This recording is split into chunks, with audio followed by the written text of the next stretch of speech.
یہ تھوڑے ہی پر ایمان لاتے ہیں۔ اور جب اللہ کے ہاں سے ان کے پاس کتاب آئی جو ان کی آسمانی کتاب کی بھی تصدیق کرتی ہے، اور وہ پہلے ہمیشہ کافروں پر فتح مانگا کرتے تھے، پھر جس چیز کو وہ خوب پہچانتے تھے جب ان کے پاس آ پہنچی تو اس سے منکر ہو گئے۔ بس کافروں پر اللہ کی لعنت۔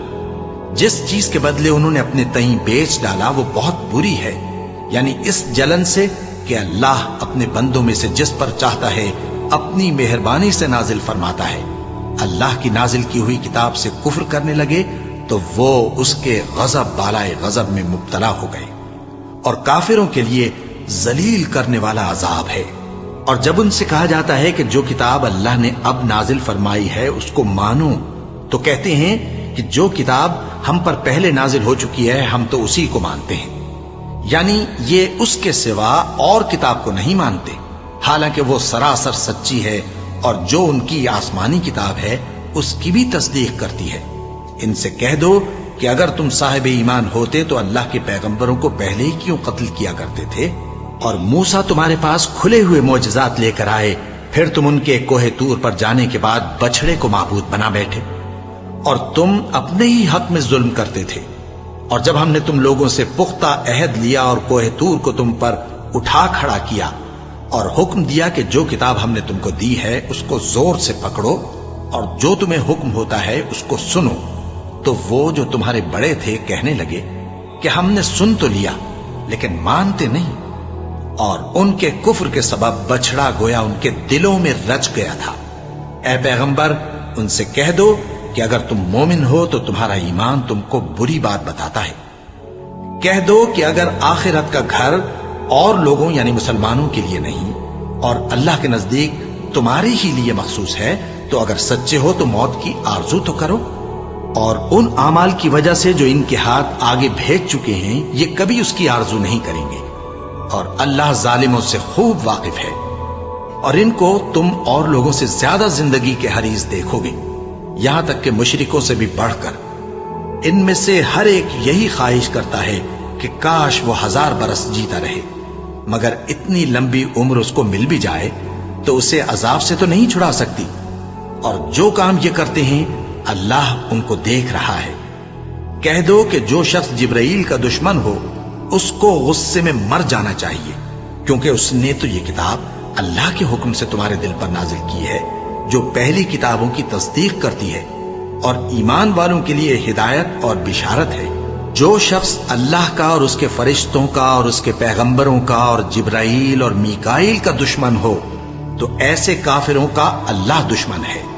اور ہم نے تمہارے پاس سلجھی ہوئی آیتیں ارسال فرمائی ہیں، اور ان سے انکار وہی کرتے ہیں جو بد کردار ہیں۔ ان لوگوں نے جب جب اللہ سے کوئی عہد کیا تو ان میں سے ایک فریق نے اس کو کسی چیز کی طرح پھینک دیا۔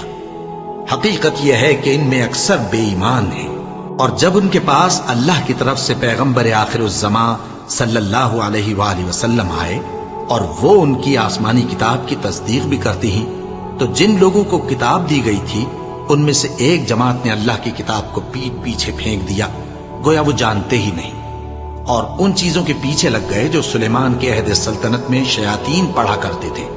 اور سلیمان نے مطلق کفر کی بات نہیں کی، بلکہ شیطان ہی کفر کرتے تھے کہ لوگوں کو جادو سکھاتے تھے، اور وہ یعنی بنی اسرائیل ان باتوں کے بھی پیچھے لگ گئے جو شہر بابل میں 2 فرشتوں یعنی ہاروت اور ماروت پر اتری تھیں، اور وہ دونوں کسی کو کچھ نہیں سکھاتے تھے جب تک یہ نہ کہہ دیتے کہ ہم تو ذریعہ آزمائش ہیں، تم کفر میں نہ پڑو۔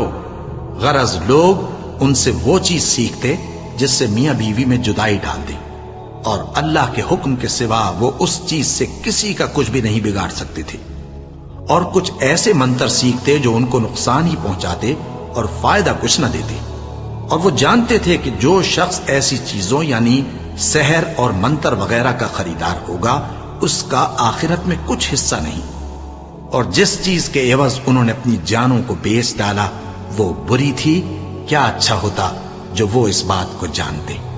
اور اگر وہ ایمان لاتے اور پرہیزگاری کرتے تو اللہ کے ہاں سے بہت اچھا صلہ ملتا، کیا اچھا ہوتا جو وہ اس سے واقف ہوتے۔ اے اہل ایمان، گفتگو کے وقت پیغمبر صلی اللہ علیہ وآلہ وسلم سے رائنا نہ کہا کرو، انظرنا کہا کرو، اور خوب سن رکھو، اور کافروں کے لیے دکھ دینے والا عذاب ہے۔ جو لوگ کافر ہیں، اہل کتاب یا مشرک، وہ اس بات کو پسند نہیں کرتے کہ تم لوگوں پر تمہارے پروردگار کی طرف سے خیر و برکت نازل ہو، اور اللہ تو جس کو چاہتا ہے اپنی رحمت کے ساتھ خاص کر لیتا ہے، اور اللہ بڑے فضل کا مالک ہے۔ ہم جس آیت کو منسوخ کر دیتے یا اسے فراموش کرا دیتے ہیں تو اس سے بہتر یا ویسی ہی اور آیت بھیج دیتی ہیں۔ کیا تم نہیں جانتے کہ اللہ ہر بات پر قادر ہے؟ کیا تمہیں معلوم نہیں کہ آسمانوں اور زمین کی سلطنت اللہ ہی کی ہے، اور اللہ کے سوا تمہارا کوئی دوست اور مددگار نہیں؟ مسلمانوں، کیا تم یہ چاہتے ہو کہ اپنے پیغمبر صلی اللہ علیہ وآلہ وسلم سے اسی طرح کے سوال کرو جس طرح کے سوال پہلے موسیٰ سے کیے گئے تھے؟ اور جس شخص نے ایمان چھوڑ کر اس کے بدلے کفر لیا تو یقیناً وہ سیدھے رستے سے بھٹک گیا۔ بہت سے اہل کتاب اپنے دل کی جلن سے یہ چاہتے ہیں کہ ایمان لا چکنے کے بعد تم کو پھر کافر بنا دیں، حالانکہ ان پر حق ظاہر ہو چکا ہے۔ تو تم معاف کر دو اور درگزر کرو یہاں تک کہ اللہ اپنا دوسرا حکم بھیجے۔ بے شک اللہ ہر بات پر قادر ہے۔ اور نماز ادا کرتے رہو اور زکوٰۃ دیتے رہو، اور جو بھلائی اپنے لیے آگے بھیج رکھو گے اس کو اللہ کے ہاں پالو گے۔ کچھ شک نہیں کہ اللہ تمہارے سب کاموں کو دیکھ رہا ہے۔ اور یہودی اور عیسائی کہتے ہیں کہ یہودیوں اور عیسائیوں کے سوا کوئی بہشت میں نہیں جانے کا۔ یہ ان لوگوں کے خیالات باطل ہیں۔ اے پیغمبر، ان سے کہہ دو کہ اگر سچے ہو تو دلیل پیش کرو۔ ہاں، کیوں نہیں؟ جو شخص اللہ کے آگے گردن جھکا دے، یعنی ایمان لے آئے، اور وہ نیکوکار بھی ہو، تو اس کا صلہ اس کے پروردگار کے پاس ہے۔ اور ایسے لوگوں کو قیامت کے دن نہ کسی طرح کا خوف ہوگا اور نہ وہ غمناک ہوں گے۔ اور یہودی کہتے ہیں کہ عیسائی رستے پر نہیں، اور عیسائی کہتے ہیں کہ یہودی رستے پر نہیں، حالانکہ وہ کتاب الہی پڑھتے ہیں۔ اسی طرح بالکل انہی کسی بات وہ لوگ کہتے ہیں جو کچھ نہیں جانتے، یعنی مشرک۔ تو جس بات میں یہ لوگ اختلاف کر رہے